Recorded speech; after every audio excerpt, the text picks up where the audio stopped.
Harka fuunee akkam jirtu kabajamtoota daawwattoota keenya kun oduuwwan gurguddoo tibbanaa biiroo kominikeeshinii Oromiyaatiin dhiyaatudha. Oduuwwan keenya gurguddoo tibbanaa dhimmoota hawaasummaa, dinagdee fi siyaasaa kan biyyaa fi kan naannoo qabannee dhiyaanneerraa oduu waliin hanga addisee taanaati. Faayidaa biyyaalessaa Itoophiyaa kabachiisuun hojii keenya yeroo maraati jedhan Ministeerri Muummee Itoophiyaa Dr. Abiy Ahmed. Sagantaa yaaneffannaa guyyaa hundeeffama waggaa 116ffaa poolisii Itoophiyaa bakka hooggantoonni olaanoo mootummaa argamanitti addabaabaayii masqalaatti gaggeeffame irratti argamuun Dr. Abiy Ahmed haasaa taasisaniin dhaabbataaf waggaa 116 jechuun hiikaa guddaa qabaachuu kaasanii riiformii walitti fufiinsa qabuu fi dandeettii baraa madaaluu ijaaruun barbaachisaa ta'uu ibsaniiru. Waggoota muraasa darbanitti hojiin ijaarsa dhaabbilee nageenyaa irratti hojjetame bu'aa qabeessa ta'uu himanii ammas haala qabatamaa addunyaan irra jirtu walitti fufiinsaan leenjuu fi qophaa'uun barbaachisaadha jedhaniiru. Fedhii diinonni keenya adda nu qooduu fi nu bittinneessuuf kan jedhan Ministeerri Muummee Dr. Abiy Ahmed kaayyoo keenya faayidaa biyyaalessa keenyaa haalaan beekuu, nageenya keenya eeguu, tumsuun hojjechuu fi uummattoota obboleewwan ollaa waliin waloomaan hojjechuu akka ta'e Dr. Abiy kan ibsan torban kana keessa.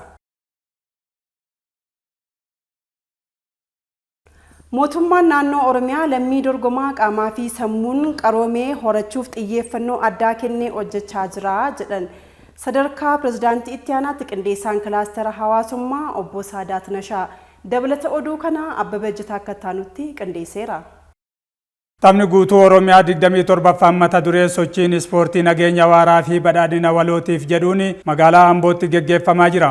Sirna jalqabiinsa taphaa irratti argamuun haasaa kan taasisan sadarkaa pirezidaantii itti aanaatti qindeessaan kilaastera hawaasummaa obbo Saadaat Nashaa mootummaan naannoo Oromiyaa sochii gama hundaan taasisu cinaatti lammii dorgomaa qaamaa fi sammuun qaroome horachuuf ispoortiif xiyyeeffannoo addaa kennee hojjetamaa kan jiru ta'uu ibsaniiru. Hojii hojjetameenis dargaggoota naannoo fi biyya bakka sadarkaa addunyaatti maqaa biyyaa waamsisan horachuun danda'amus ammas Oromiyaa madda atileetota ciccimoo taatee akka itti fuftuuf mootummaan naannoo Oromiyaa xiyyeeffannoo addaan hojjechaa jiraachuu dubbataniiru. Ispoortii naannichaa caalaatti ol qabuuf inisheetiivoota adda addaa bocee hojii hojjetamuu fi golli Oromiyaa guutuun ispoortiif mijataa akka taatuuf sadarkaa hundatti hojiin jalqabamuus obbo Saadaat himaniiru. Sirna jalqabiinsa tapha guutuu Oromiyaa kanarratti pirezidaantiin federeeshinii kubbaa miilaa Itoophiyaa obbo Isaayyaas Jira, pirezidaantiin federeeshinii atileetiksii Itoophiyaa duraanii atileet Daraartuu Tulluu dabalatee hooggantoonni mootummaa federaalaa naannoo atileetonni abbootiin gadaa haadholiin siinqee fi maatiin ispoortii hedduun argamaniiru. Jijjiirama jalqabame milkeessuu fi dhaloota ammaarraa hojii guddaatu eegama jedhanii hoogganaan biiroo kominikeeshinii Oromiyaa obbo Haayiluu Addunyaa. Dabalata oduu kana Biraanuu Tarrafaa akka taanutti qindeesseera.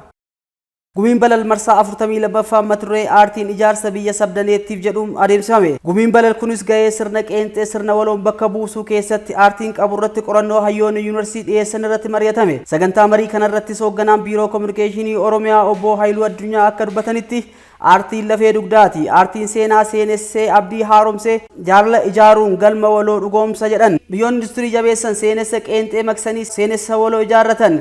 Biyyi keenya seenessa waloo dhugoomsuuf biyya hundaaf taatu ijaarrataa jirtu keessatti aartiin gahee isaa gumaachuu qaba jedhan.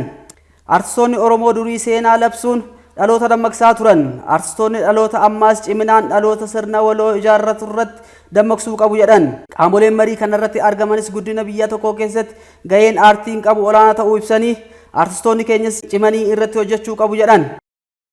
Fayyadamummaa hawaasaa dhugoomsuu fi imaammata eegumsa hawaasummaa hojiirra oolfamaa jiraachuu biiroon dhimma hojjetaa fi hawaasummaa Oromiyaa beeksise.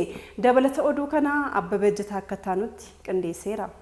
Fayyadamummaa hawaasaa dhugoomsuu fi imaammata eegumsa hawaasummaa hojiirra oolfamaa jiraachuu biiroon dhimma hojjetaa fi hawaasummaa Oromiyaa beeksise. Biirichi namoota qaama miidhamtoota harka qalleeyyii fi maanguddoota deeggarsa dhabuun rakkoo hamtuu keessa jiraniif sagantaa seeftineetiin deeggaruu fi deebisee dandamachiisuun akka of danda'aniif hojii hojjechaa jiru ilaalchisuun raawwii hojii ji'a 9 magaalaa Adaamaatti caasaa isaa sadarkaa biiroo hanga aanaa wajjin gamaaggamaa jira. Biirichi dhimma eegumsa hawaasummaa hojiirra oolchuun fayyadamummaa hawaasa naannichaa dhugoomsuuf hojii hojjechaa tureen namoonni sagantaa kana keessatti hammataman haala gaariin fayyadamaa ta'uu isaanii hoogganaan biiroo dhimma hojjetaa fi hawaasummaa Oromiyaa obbo Araarsoo Biqilaa baniinsa waltajjichaa irratti dubbataniiru. Sagantaa seeftineetti irraa uummanni yeroo mara deeggarsa argachuun kan ittiin jiraatu osoo hin taane deeggarsa argatuun hojjetee qusachuun gargaaramummaarraa gara oomishtummaatti ce'uu akka qabu taasisuu irrattis hubannoon kennamaa jiraachuu himaniiru.